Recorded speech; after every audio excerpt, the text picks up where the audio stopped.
É uma questão de consequência. Você sabe, assim, eu sei que isso aqui é um pouco clichê que eu vou falar, mas você sabe que o mal como entidade não existe. O diabo. O que...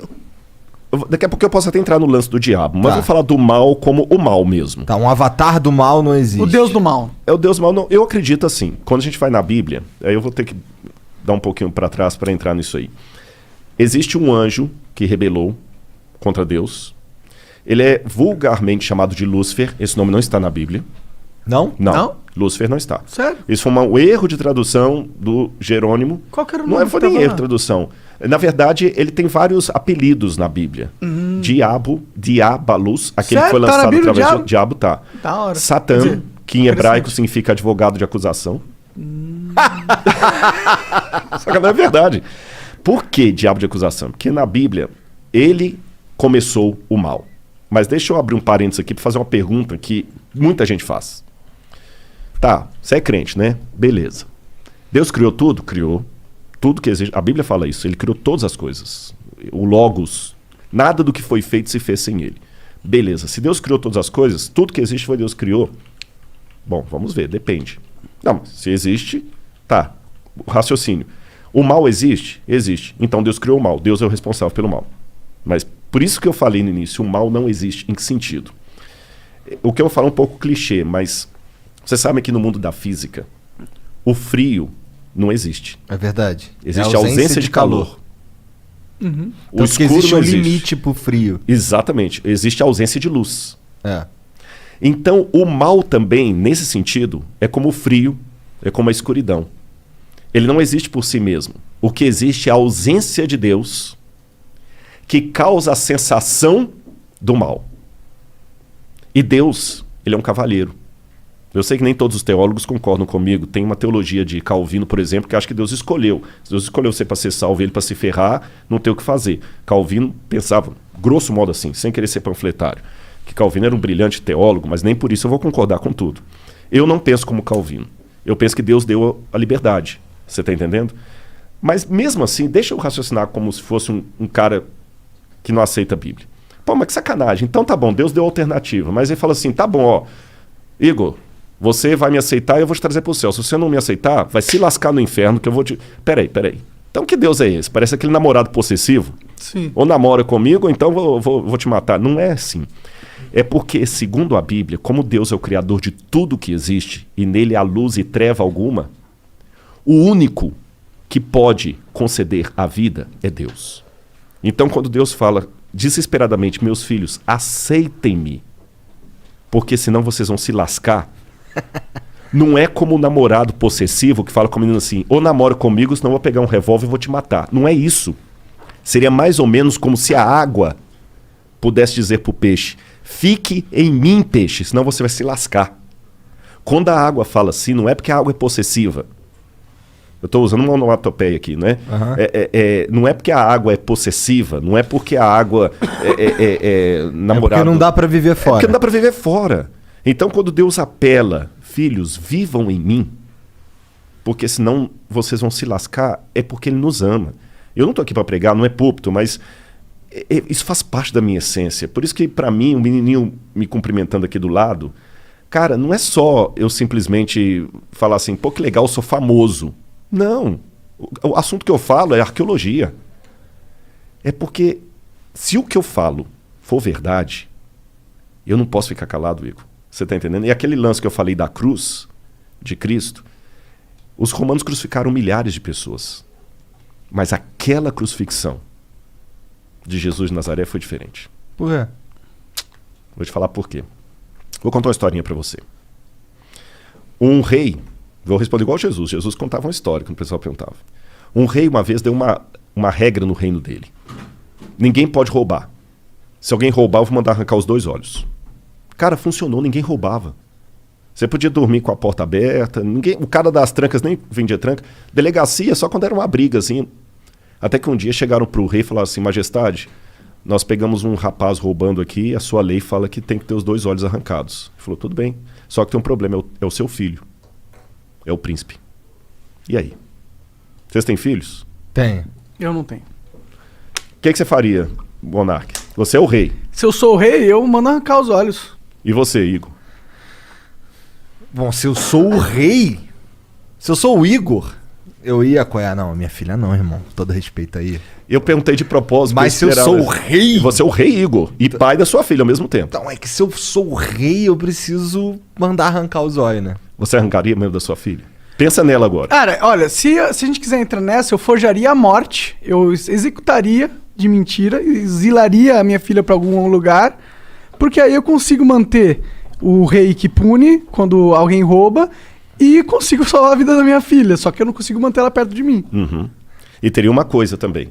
Você nunca ia poder olhar nos olhos da sua filha e falar, você tem um pai honesto. Verdade? Ah, mas por isso eu falaria. É porque o negócio do rei, de você não... É porque é um mau exemplo. Porque aí você abre a permissão, entendeu? E aí você vai ter uma... Se eu sou o rei, manda lá pro STF lá no Brasil. Lá. Nem entra nisso porque eu não quero que o Flow tenha problemas. Nem eu. Bom, mas eu também não seria um rei que ia colocar roubo com perda de olho, né? Ah, funcionou. Ninguém roubava. Ah, mas funcionou porque é uma pena muito punitiva. Mas poderia ser uma pena não tanto punitiva que também funcionaria, talvez, né? Posso dar a solução bíblica para responder a pergunta dele? Por quê? Esse rei falou o seguinte: palavra de rei não volta atrás. E ele tinha um dilema, porque se ele mandasse arrancar os olhos do filho, o pessoal falou assim, pô, esse cara não tem misericórdia nem do filho, quanto mais da gente. É uma mensagem bem forte. Bem forte. Se ele poupasse o filho, o pessoal também fala assim, pô, se fosse o filho da faxineira, sabe o que ele fez? Ele falou o seguinte, como rei eu não posso voltar a palavra atrás. Mas como pai que ama, eu não tenho filho, tá, Monark? O Igor vai entender, o Igor tem mais autoridade para falar isso, que ele tem uma filha, eu não tenho. Tem duas. Tem duas. Como pai, eu também não posso negar a salvação para o meu filho que errou, mas está arrependido. São 2 olhos que a lei quer, são 2 olhos que a lei terá. Podem arrancar os meus olhos e deixa o meu filho. Quando o mal surgiu no universo, o mal existia... Tem um lance em filosofia que eu não quero... Vou tentar mastigar para ficar mais fácil. Vocês ouviram o Pondé aqui, com muito mais propriedade do que eu, que chama-se metafísica. Foi a matéria mais difícil que eu estudei em filosofia. Metafísica é a doutrina do ser. Tudo que existe primeiro em potência, depois em ato. Eu não tenho filho, nem o Monark. Nossos filhos existem em potência. As suas filhas existem em ato. É potência mesmo, né, Monark? Não tem ninguém... É potência. É potência mesmo, pode ficar tranquilo. Não tem nenhuma certidão para ser reclamado, não. Nenhum DNA, não, brincadeira. Então, os nossos filhos aqui existem em potência, porque eu posso ser pai, ele também pode. As suas não existem em potência, elas existem em ato, que elas já existem. A minha filha não tem como ser estuprada, como ganhar um prêmio, como passar no vestibular, como pagar um seguro de saúde para ela. As suas têm, para ganhar tanto coisas boas quanto ruins. O mal, como potência, passou a existir no universo a partir do momento em que Deus não obrigou nenhum filho a ser fiel a ele. Eu criei vocês e vocês estão livres.